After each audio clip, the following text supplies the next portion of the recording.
এই জন্য কারো ছোট বাচ্চা যখন ইন্তেকাল করে ফেরেশতারা নিয়ে যান, আল্লাহ তাআলা বলেন আমার বান্দাবান্দির কলিজার টুকরাকে নিয়ে আসছো। হ্যাঁ, আপনার বান্দাবান্দির কলিজার টুকরাকে নিয়ে আসছো। বলে তারা কি বলছে? বলে তারা আল্লাহ আপনার প্রশংসা করছে। বলে ঠিক আছে, জান্নাতে তাদের জন্য একটা মহল তৈরি করো, এই মহলের নাম হবে বাইতুল হামদ। তারা যখন জান্নাতে যাবে ওই মহলে থাকবে, একটা মহল তৈরি করো। মেরে মহতারাম দোস্ত বুঝবো, সবই আল্লাহ, চোখও আল্লাহ, মুখও আল্লাহ, কানও আল্লাহ। ব্যবহার করার জন্য আমাদেরকে কিছু কাজের জন্য আল্লাহ তাআলা এগুলি দান করছেন। আমানত স্বরূপ এগুলিকে ব্যবহার করো। এটা ব্যবহার করার জন্য আবার তরিকা শিখিয়ে দিচ্ছেন, নবী পাঠাইছেন, শরীয়ত পাঠাইছেন, দ্বীন পাঠাইছেন, আল্লাহ তাআলা তার হুকুম পাঠাইছেন। এইভাবে ব্যবহার করো, যেমন খুশি তেমন ভাবে ব্যবহার করো না। তো মেরে মহতারাম দোস্ত বুঝব, যে সমস্ত অঙ্গ প্রত্যঙ্গ দিচ্ছেন সেগুলিও একটা সীমা পর্যন্ত মানুষ এদিকে ব্যবহার করতে পারে, এর বাইরে করতে হবে। চোখ আছে বলেই সবকিছু দেখবে এমন কথা নয়। হুজুর আকরাম সাল্লাল্লাহু আলাইহি ওয়াসাল্লামকে বলেন এই মুহূর্তে বাইরে পড়ে রাসূল পাক সাল্লাল্লাহু আলাইহি ওয়াসাল্লাম ওই মুহূর্তে ঘর থেকে বের হলেন এবং তাদের মাঝখান দিয়ে তিনি চলে গেলেন। তারা কেউ দেখলো না। সকাল পর্যন্ত তারা অপেক্ষায় থাকলো। হুজুর সাল্লাল্লাহু আলাইহি ওয়াসাল্লাম হযরত আবু বকরের ঘরে গেলেন, হযরত আবু বকরকে সঙ্গে নিয়ে রওনা হয়ে গেলেন, গাড়ি চলে যায় আশ্রয় নিলেন। সকালবেলায় ইবলিস আসছে, ইবলিস শয়তান বলে তোমরা এখানে কি করো? তা আমরা এই ঘরের দরজা খোলার অপেক্ষায় আছি, এই ঘরে যে লোকটা আছে এই লোকটার উপর আমরা হামলা করবো। বলে উনি তো বহু আগেই বাইরে চলে গেছেন তোমাদের মাঝখান দিয়া। বলে কি? তাড়াতাড়ি দরজা খুলে দেখে যে ভিতরে হযরত আলী রাদিয়াল্লাহু তাআলা শুয়ে আছে। হুজুর আকরাম সাল্লাল্লাহু আলাইহি ওয়াসাল্লাম নাই। তো মেরে মহতারাম দোস্ত বুজুর্গ করতে পেরেছে, পুরস্কার ঘোষণা দিচ্ছে, ঘোষণা করছে। মানে 100 উট দেওয়া হবে যে মুহাম্মদ সাল্লাল্লাহু আলাইহি ওয়াসাল্লামকে জীবিত অথবা মৃত ধরে আনতে পারবে। চারিদিকে খোঁজ করতে খুঁজতে পেরেছে। রাসূলুল্লাহ সাল্লাল্লাহু আলাইহি ওয়াসাল্লাম গাড়ির শহরের মধ্যে হযরত আবু বকর সহকারে আছে। খুঁজতে খুঁজতে খুঁজিরা ওইখানে পৌঁছে। আল্লাহ তাআলা গুহার মুখে মাকড়সার জাল বানায় দিচ্ছে, কবুতরের ডিম পাড়ায় দিচ্ছে। ওখানে পয়সা মাকড়সার জাল দেখা তারা বলতেছে এই গুহাতে কেউ নাই, থাকলে তো জাল ছেড়ে দিত। জাল তো ছেড়ে নাই, এই গুহাতে কেউ থাকতে পারে না।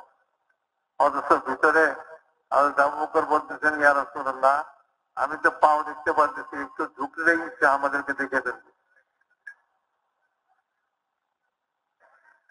আল্লাহ তাআলা তার নবীকে হেফাজত করতেছেন। কি দিয়ে হেফাজত করে? কোন লোহার গেট দিয়া নয়, কোন পাথর দিয়া নয়, কোন দেওয়াল দিয়া নয়, কোন ফেরেশতা দিয়া নয়।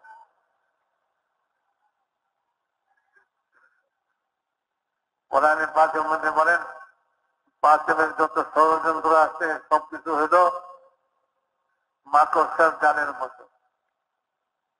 مثل الذين اتخذوا من دون الله أولياء كمثل العنكبوت اتخذت بيتا وإن أوهن البيوت لبيت العنكبوت اتخذت بيوتا وإن أوهن البيوت لبيت العنكبوت لو كانوا يعلمون। আল্লাহ ছাড়া, আল্লাহকে বাদ দিয়া, আল্লাহকে ভুলে, আল্লাহকে ছেড়ে দিয়া নিজের বুদ্ধি, নিজের জ্ঞান, নিজের শক্তি, নিজের সামর্থ্য যত কিছুই করুক না কেন, বলে তাদের এই সব মাকড়সার জালের চেয়ে বেশি কিছুই না। আমাদের হযরত মাওলানা পারম সাহেব রহমতুল্লাহ আলাইহি উনি বয়ানের মধ্যে টঙ্গীর ময়দানে প্রায় উদাহরণ দিতেন। সারা দুনিয়ার সমস্ত বাতের মানে এর উদাহরণ তো এরকমই, যেরকম মাকড়সার জাল। খালি ঘর বলা নাই তো মাকড়সা জাল বুনাইয়া সারা ঘর ঘুরে রাখে।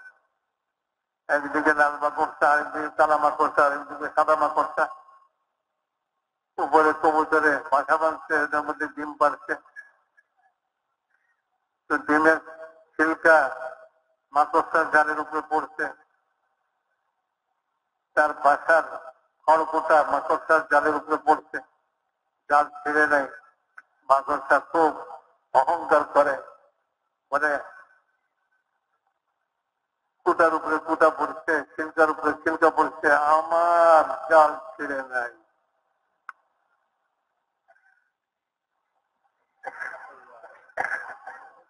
তারা আবার পরামর্শ করে, সব এক জায়গায় একত্র হয়, এদিক থেকে লাল মাকড়সা, ওদিক থেকে সাদা মাকড়সা, ওদিক থেকে কালো মাকড়সা,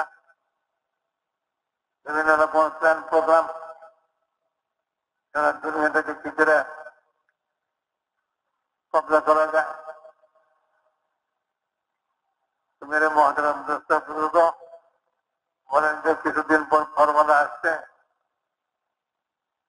ঘরওয়ালা এসে দেখে ঘরেতে সব মাকড়সার জাল দিয়ে ভরে ফেলেছে।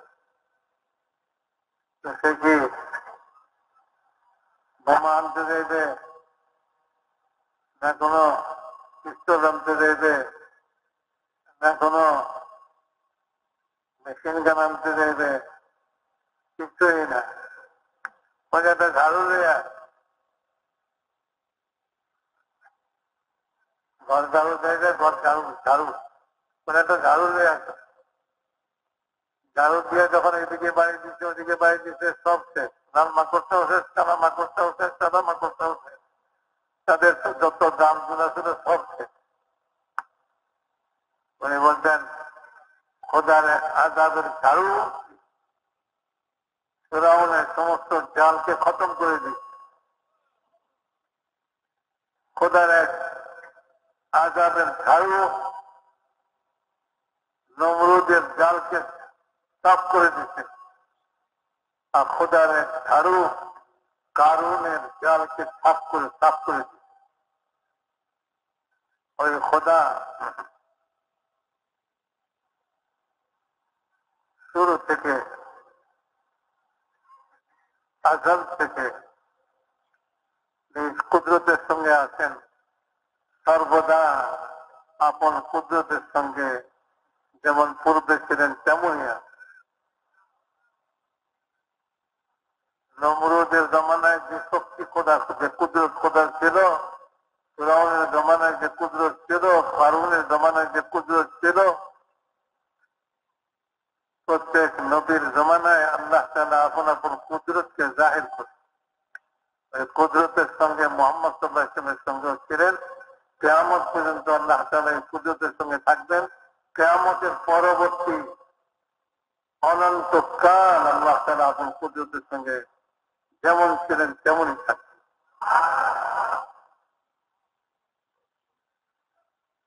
মেরে মুহতারাম দোস্ত বুজুর্গ,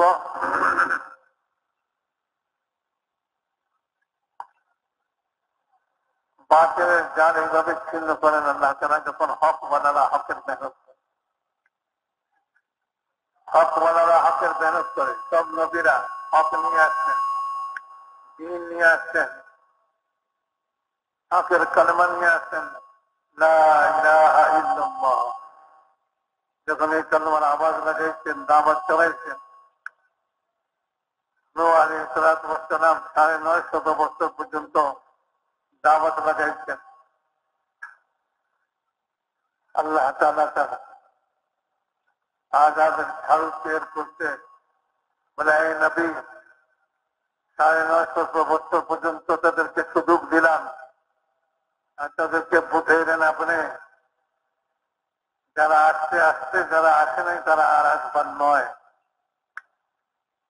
কাজে আপনি নৌকা তৈরি করেন, আমি আযাবের ঝাড়ু চালাইব। নূহ আলাইহিস সালাম নৌকা তৈরি করলেন। আল্লাহ তাআলার আযাব শুরু হয়ে গেল। আসমান থেকে পানি, জমিনের ভিতর থেকে পানি, চূড়ার ভিতর থেকে পানি, পানিতে একাকার হয়ে গেল। এক একটা ঢেউ ওই পানিতে পাহাড় সমতুল্য উঠতে থাকে।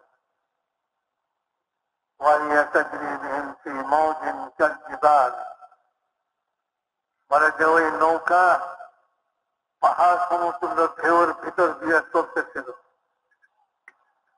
যে পানিতে পাহাড় সমতুল্য ঢেউ উঠে সেই পানি কতখানি পানি হবে পারে, ওই পানিতে বাঁচার কি উপায় আছে? নূহ আলাইহিস সালাম তার ছেলেকে বলছিলেন এই কথা, যে হককে কবুল করে নাই। তাকে বলছিলেন, বাবা হককে কবুল কর, আমার নৌকা একটা পর বেঁচে যাবি। সে বলতেছিল, আমি ওই পাহাড়ে উঠবো, ওই পাহাড় আমাকে পানি থেকে বাঁচাই দিবে।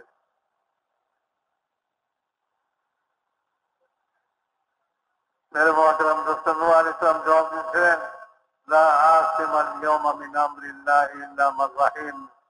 আল্লাহ যাকে বাঁচাবেন আর সে ছাড়া এই পানি থেকে কেউ বাঁচতে পারবে না, কোন পাহাড় বাঁচাতে পারবে না। ঢেউ উঠলো আর এই ঢেউ ছেলেকে ভাসায় নিয়ে গেল, সব খতম করে দিল। নৌকা জমিনে নামলো। যারা নৌকার ভিতরে ছিলেন তারা বের হলেন, সব ইমানদার, সব দিনদার, সব হকওয়ালা, হকের উপর চলনেওয়ালা।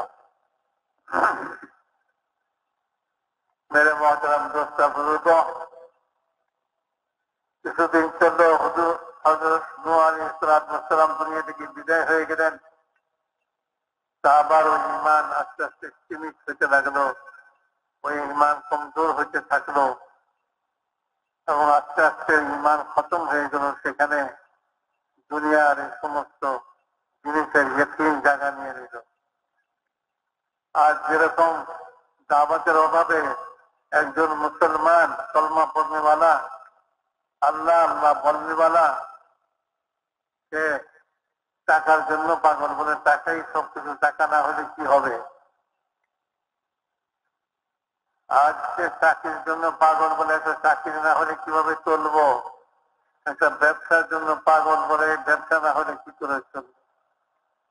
সেটার চাকরির জন্য, সেটার ব্যবসার জন্য, সেটার টাকার জন্য, সেটার জমিনের জন্য, সেটা রাজত্বের জন্য আল্লাহকে ভুলে গেছে, আল্লাহ তাআলার হুকুমকে ছেড়ে দিয়েছে।